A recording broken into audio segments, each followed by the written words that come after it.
Hi guys, JT here, and today I bring you some information on the Humble Bundle 9 Circles of Bullet Hell Bundle of May 2025. To help me answer the question, should you buy it? By using the links in the description below, you'll gain access to this bundle and have the opportunity to gain early access to videos from buying a coffee through Buy Me a Coffee or Ko-Fi. Your support means the world to me, and I absolutely appreciate it beyond words can say. Anyway, let's get into this. And number 1 we have Vampire Survivors. The game that costs less than your cup of coffee, and yet it is so addictive it's almost like a drug. Your only control is to move your vampire character around and avoid getting hit. Your weapons trigger and attack your enemies on their own. Thousands upon thousands of enemies swarm you at once, and watching your weapon and abilities murder every single one of them is so addictive and satisfying, while a 30-minute countdown timer will spell your inevitable doom. You also have a cast of vampires to unlock and choose from, each of their own sets of weapons and abilities. You'll find yourself addicted to collecting these little blue gems that give you experience points that you can use to unlock new weapons, passive abilities, or upgrading your existing weapons. Now, instead of killing hundreds of enemies at once, you're killing thousands with flashier moves. You can even evolve weapons by combining weapons together, creating some even deadlier combinations and even flashier moves, killing tens of thousands of enemies this time. The map will eventually get absolutely chaotic, and you'll find yourself screaming as you try not to get hit by the enemies that are getting tougher each time, until you eventually die. Once you die, you'll get to spend your ton of gold to upgrade your stats, unlock new vampires, and improving your chances of survival in the next run. It doesn't look like much, but believe me, once you start and get into it, you'll be so addicted that all you want to do is collect blue gems and upgrading your character. And number 2 we have Picayune Dreams. A surreal sci-fi auto shooter in the style of Vampire Survivors, but with a strange, more experimental heart. You float through abstract space as a cybernetic girl, mowing down waves of bizarre enemies while upgrading your arsenal in real time. While the gameplay loop will feel familiar, you dodge, shoot, collect XP, and choose upgrades, the tone is where this game stands apart. Instead of levels or lore dumps, you're tossed into cryptic dreamlike scenarios that feel closer to Undertale than any bullet heaven. That narrative oddity gives Picayune Dreams a unique edge, making each run feel just a little unhinged in the best way. Customization is key here. You can build a spread of different weapons or min-max a few for devastating synergy. Auto-aiming is a blessing during boss fights, where things turn full bullet hell. Enemies don't drop coins, they drop floating numbers, and leveling up triggers a hypnotic green frame that collapses inwards. It is oddly beautiful. The Contamination update adds even more depth. New suits, weapons, bosses, and challenge modes expand the experience meaningfully. The free play mode and monthly challenges add long-term replayability, and for the price of the bundle, it is a ridiculous value. The visual transmogrification system shows your build changing in real time, which helps you feel invested in your evolving playstyle. The upgrade descriptions can be jargon heavy, but that adds a nice layer of learning. If you like auto shooters but want something weirder, Picayune Dreams is absolutely worth your time. It is bizarre, balanced, and brilliantly replayable. And number 3 we have Genome Guardian, a psychedelic roguelike turret shooter that shrinks you into a microscopic battlefield teeming with mutations, weapons, and chaos. You jump into 20-minute runs that explode into hours thanks to deep weapon synergy, 6 diverse game modes, and an absurd number of perks and upgrades.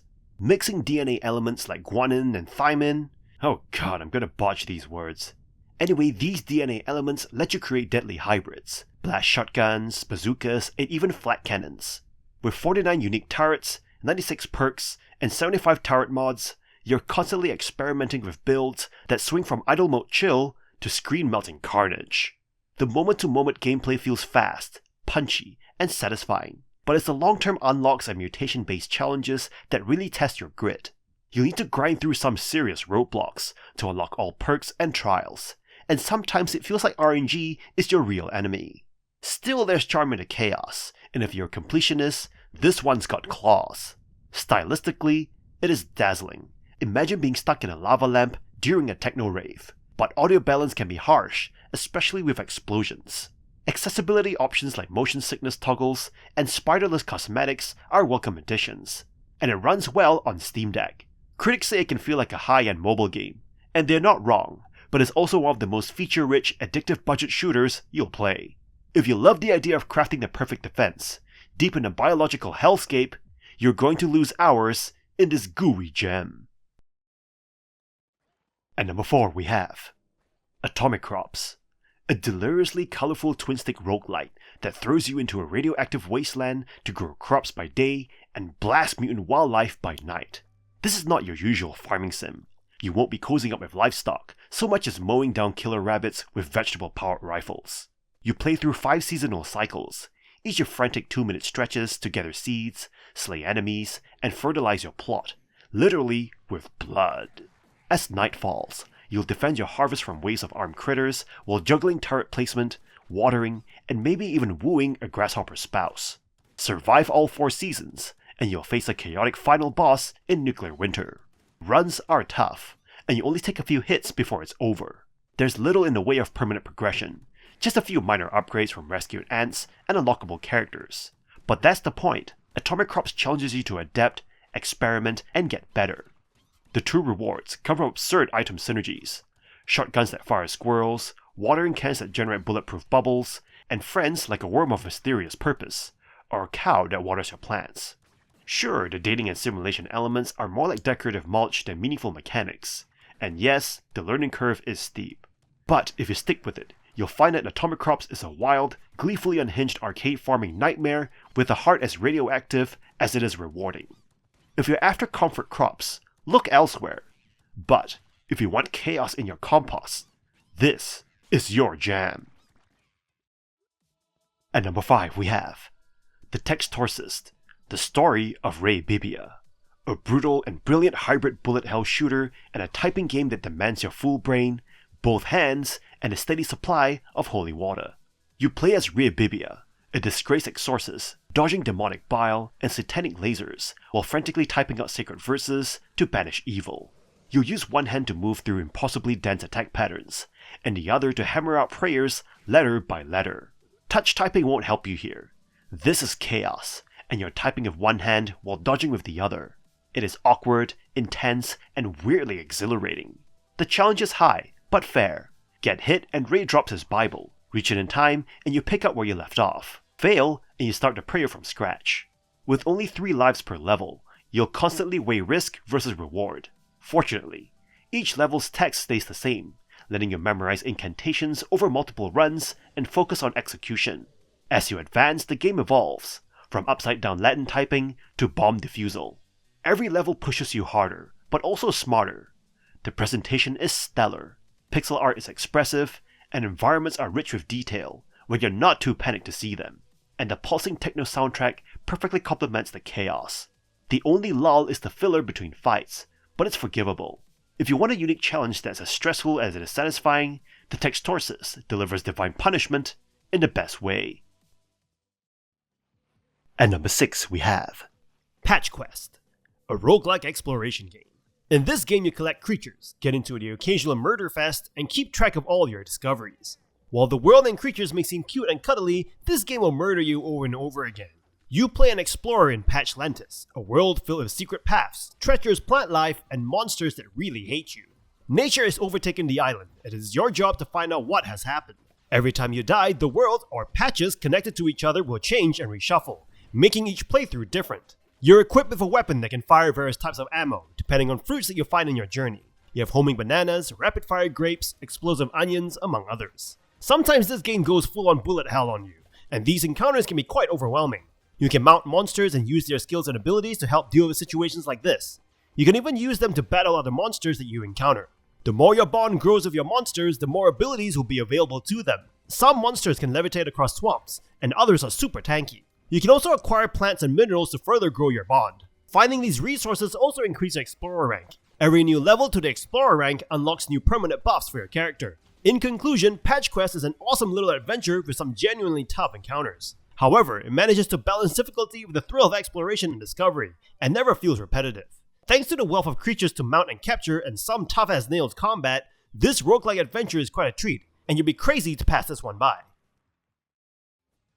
At number 7 we have AK-xolotl, a roguelike twin-stick shooter where you play as an adorable baby axolotl, wielding a wide variety of deadly weapons. It sounds absurd, but it works brilliantly.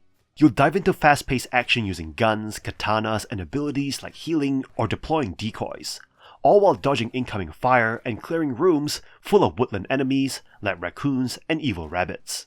Your journey begins with a surprisingly wholesome nature documentary style intro, until your food gets stolen and your baby AK-xolotl sets off on a rampage of vengeance. Each run offers branching paths with different rewards, weapons, ingredients, or even cookies you can trade for new AK-xolotls. These babies grow into helpful adult AK-xolotls with unique skills, assuming you don't neglect them, or worse, sacrifice their happiness for power. Between runs, you'll expand your camp with vendors, weapon shops, and even a cursed bird named Bliss Taker, who trades upgrades for your baby's joy. It is surprisingly emotional. Cooking also plays a role, granting you buffs and even special abilities depending on the recipes you've learned. The pixel art is vibrant and charming, and the enemies are bursting with personality, like mustache crabs and baby critters with soothers. The soundtrack amps up the action, but does get repetitive over time. While the forested environments feel odd given the AK-xolotl's real-world habitat, the charming gameplay loop more than make up for it. If you enjoy roguelites, AK-xolotl delivers fun, challenge, and heart. Just prepare to feel guilty every time you shoot something adorable. At number 8 we have Genesis Survivors, a single-player auto-shooter roguelike where you jump into deadly mechs to fend off alien swarms until the extraction clock hits 0. Set in the digital world of Eden Genesis, you play as a hacker inside a game within a game, giving it a fun meta twist. The action is fast-paced and chaotic. You'll find yourself constantly on the move, dodging enemy fire while your mech auto-fires back. Each pilot mech combo offers unique abilities, and with 75 skills, 64 perk notes, and 14 enemy types, there's plenty to experiment with. The 3D visuals, chill music, and destructible environments add a nice polish, and some of the status effect synergies, like viral weapons stacking Reaper bonuses, are genuinely clever. Energy management, weapon mod choices, and timing dashes add depth that goes beyond the average bullet heaven. But while gameplay shows promise, content is thin. There are only 4 pilots and 1 map at launch, and with specific character upgrades and no shared progression, grinding can feel tedious. Worse, the developer hasn't pushed an update since launch and only communicates via Discord, frustrating if you prefer Steam forums or crave transparency. Genesis Survivors has a solid gameplay core and exciting potential, especially if more content and polish arrive in future patches. For now, it's a fun burst of mech-fueled chaos. Just know what you're getting into. If you love roguelikes and mechs, give it a try. At number 9 we have Survivors of the Dawn, a chaotic bullet hell roguelike horde survival game where you face quintillions of alien enemies with quintillions of bullets. It delivers exactly what you expect from a bullet heaven. Non-stop action, explosive upgrades, and the thrill of becoming overpowered if you survive long enough to get there. Each run lets you choose a character. Only one is unlocked at first, and then you're thrown into waves of enemies across dull rocky terrain. But you won't care, because the screen soon explodes with rockets, drones, and lightning-fast projectiles. You collect gear, upgrade weapons, and make split-second decisions at terminals like SOS or Want to either take a breather or summon even more chaos. Combat feels smooth and satisfying, especially once you begin stacking upgrades. Auto attack is enabled by choice, but oddly, you need to re-enable it each round. Meta progression through bounty bits allows for long-term growth, and though standard, it is essential if you want to tackle the increasingly brutal waves. Map objectives like salvage zones, mini-bosses, and reward points keep you moving and engaged, while random perks and risky upgrades add variety and tension. With that said, don't expect big innovations. This game excels by refining what's already fun. If you love feeling overpowered while dodging a screen full of enemies and numbers, Survivors of the Dawn delivers. It is far from flawless, but if you're into horde survival, this one's a steal and a blast. And that's all for this bundle. All in all, this bundle is a banger if you're into Survivors likes, or just chaotic indie fun. It's not just about vampire survivors. You're getting a solid lineup with Picayune Dreams melting your brain in the best way, Atomicrops hitting that quirky farming action vibe, and AK-xolotl adding some Gungeon style flavor. Sure, not every game perfectly fits the mold, but as a bundle, it is stacked. For the price, you're getting variety, style, and replayability. A total win if you're even mildly into the genre. In any case, I hope you enjoyed today's video. If this video was helpful, feel free to leave a like and subscribe, and maybe consider unlocking early access to videos by buying the channel or coffee. Special thanks to Terry D for subscribing to the Early Access Army, and Mr. TJ Gossage for buying the channel coffee. From the bottom of my heart, thank you for watching, and I'll see you guys in the next video.